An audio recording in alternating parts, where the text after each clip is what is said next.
yang pertanyaan tadi, pembangunan yang bersifat keagamaan, kita juga sudah berkoordinasi dengan pihak BPNKB, dan di beberapa sosialisasi sebelumnya kita juga sudah menyampaikan bahwa untuk kegiatan keagamaan itu PPN-nya tidak dikenakan ya.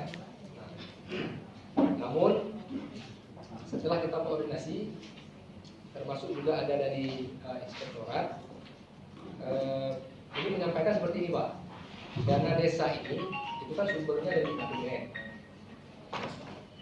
sumber dari APBN, sehingga mungkin ada beberapa perbedaan tafsir Pak, karena undang-undang pajak ini dia kalau kita baca itu nggak detail. Ketika kita buka undang-undang pajak, bisa download masing-masing mungkin di Google itu nggak detail Pak. Jadi hanya disebutkan di sana bahwa salah satu item yang tidak tentang PPN adalah jasa keagamaan, sehingga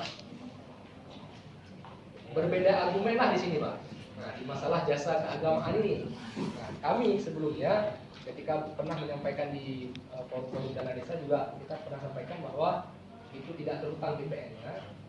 Namun ketika kita koordinasi dengan pihak inspektorat dari BPNKB, ternyata mereka di pemahaman BPK itu tidak seperti itu.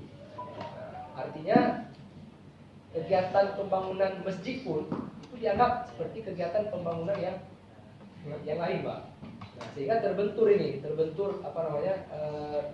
pemahaman terhadap undang-undang ini. Berarti masih abu-abu Pak ya? Bukan abu-abu Pak. Jadi gini, kita kemarin sudah koordinasi dengan, di satu sisi memang kalau kami dari pihak pajak otomatis karena PPN itu dibayar, berarti kan secara otomatis dia akan menambah Pak, ya kan? Akan menambah jumlah penerimaan pajak, itu secara otomatis seperti itu. Makanya kita perlu juga menyampaikan di forum ini kenapa bisa terjadi perbedaan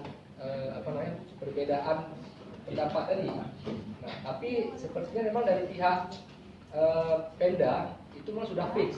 Mereka menyampaikan kepada kami bahwa untuk kegiatan yang bersifat keagamaan itu PPN-nya tetap berhutang. Nah, jadi mereka maunya seperti itu. Nah, mungkin nanti kita juga mau menyampaikan ini kenapa? Karena jangan nanti dibilang ini apa juga tahun lalu Bapak bilangnya nggak terutang, masa hari ini sudah terutang ya? Apa ada perubahan regulasi? Kan jadi pertanyaan. Jadi saya mau menyampaikan bahwa regulasi ini nggak berubah, jadi tetap seperti dulu. Cuma kalau kita baca di dalam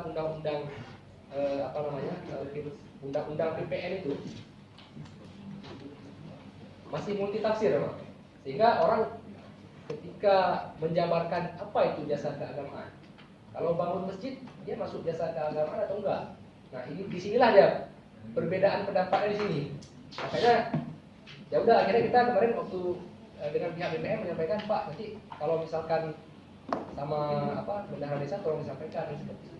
Bahwa memang permintaannya inspektorat harus disetor yang pajak yang kegiatan keagamaan.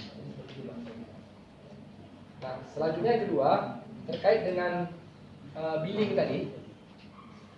Jadi memang kalau di sistem perpajakan, kalau misalkan Bapak buat, ini kan bulan 12 nih, ya, ini bulan 12. Waktu kita buka billing, Bapak bayar yang punya bulan 8 lah misalnya, ya, bayar bulan 8, tapi Bapak bayarnya hari ini, itu secara sistem pajak bisa dikenakan denda, Pak.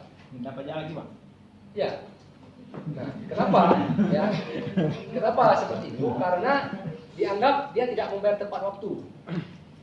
Masa pajaknya bulan 8, tapi Bapak dan Ibu bayarnya di bulan 12.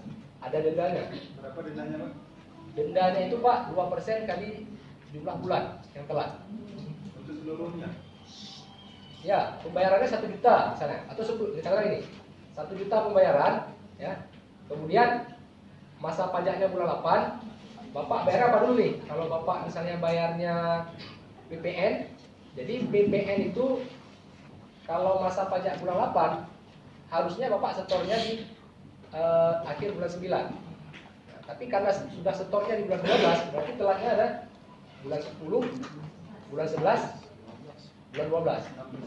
3 bulan. Nah, 3 bulan dikali 2%, 6%. Dikalilah 10 juta. Itulah dendanya. Itu kalau mau cari dendanya, Pak. Nah, tapi biasanya kita selama ini belum pernah kita keluarin denda itu, Pak. Enggak usah lah, Pak. Nah, belum pernah kita keluarin, Pak. Makanya gini, Pak, kita sarankan. Bisa bayar aja syukur alhamdulillah. Betul, betul, Pak. Jadi gini, kita sarankan kalau misalkan Bapak nanti